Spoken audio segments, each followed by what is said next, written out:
नमस्कार दोस्तों, मैं अंजलि सरधाना। जो कुछ देखने को सुनने को मिल रहा है, वाकई वो सब देख के मुझसे रहा नहीं गया। ज़्यादातर मैंने कभी इन मुद्दों पर वीडियो बनाती नहीं हूँ। आज पहली बार मैं वीडियो बना रही हूँ क्योंकि मेरी बेचैनी और मेरे आत्मा का दर्द ना तो कविता संभाल पाई, ना मैंने जिन लोगों से बात की उनके साथ वो कुछ कम हो पाया।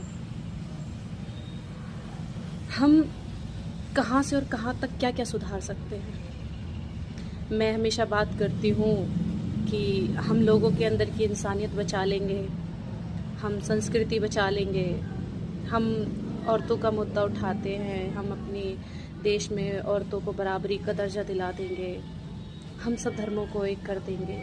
ये मुद्दे बहुत छोटे लग रहे हैं मुझे, क्योंकि जो कुछ अब देखने को और सुनने को मिल रहा है वाकई वो दिल दहला देने वाला है। मैं बात कर रही हूँ एप्स्टीन फाइल की, जो अभी हाल ही में खुली है, जिसमें देखने को मिला है कि बड़े बड़े नेता, पैसे वाले लोग और ऐसे लोग शामिल हैं हमेशा जिनको हम फॉलो करते रहे हैं, जिनको हम अपना नायक मानते रहे हैं।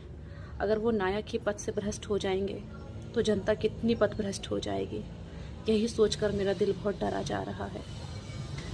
मैं सोचती थी कि मैं लोगों के अंदर की अच्छाइयाँ बचा लूँगी और बात कर कर के ये सारी शायद सब देव हो जाएंगे, लेकिन अब तो बात यहाँ तक फैल गई है कि हम अच्छे से इंसान भी नहीं बन पा रहे हैं।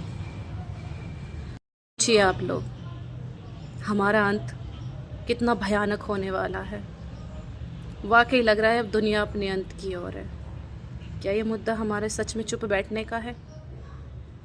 अब हमें धर्म, इंसानियत, इन सब से भी ऊपर उठकर हमें स्वयं को बचाना पड़ेगा।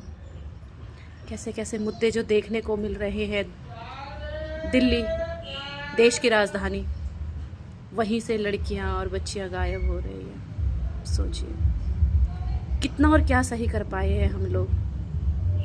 तरक्की की दौड़ में हमने स्वयं को खो दिया, लेकिन अब बात यहाँ तक आ गई है, शायद अब हमारा अस्तित्व ही क्या, हम खुद को भी नहीं बचा पाएंगे। क्या वाकई ये मुद्दा हमारे चुप बैठने का है? क्या आज भी हमें चुप रह जाना चाहिए? क्या ये सब सुनकर आपका दिल नहीं दहल रहा? क्या आपकी आत्मा नहीं रो रही? अब एक हो जाइए। अब देश को बचाने की बात नहीं, स्वयं को भी बचाने की बात है। अब सब कुछ हम आम जनता के हाथ में है। अब कोई हमें बचाने नहीं आएगा, कोई भी नहीं। सतयुग होता तो हम ये उम्मीद करते कि शायद ईश्वर हमें बचाने आएगा, लेकिन अब नहीं। अब हमें किसी से उम्मीद नहीं है, अब हमें स्वयं से उम्मीद है। अब हम सबको दोस्तों एक साथ खड़े होकर लड़ना होगा। जो जैसे लड़ सकता है वो लड़े, आवाज़ उठाए। तुम्हारी आत्मा रोती नहीं रहनी चाहिए।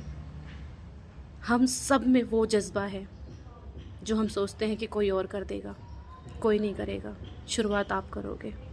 हमें अब किसी को अपना नायक नहीं बनाना है, हम स्वयं अपने नायक बनेंगे, अपने फैसले लेंगे, स्वयं को बचाएंगे, अपने देश को बचाएंगे, अपने बेटियों को बचाएंगे, हम सब कुछ बचा लेंगे। बस हमारे अंदर वो हिम्मत और वो जज्बा होना चाहिए, अपने ऊपर वो भरोसा होना चाहिए कि हम कर लेंगे। आप सभी से हाथ जोड़कर मेरी विनती है, इन मुद्दों पर चुप नहीं बैठिएगा, आगे आइए, अब लड़िए। औरों के लिए नहीं, स्वयं के लिए लड़िए। जय हिंद, जय भारत।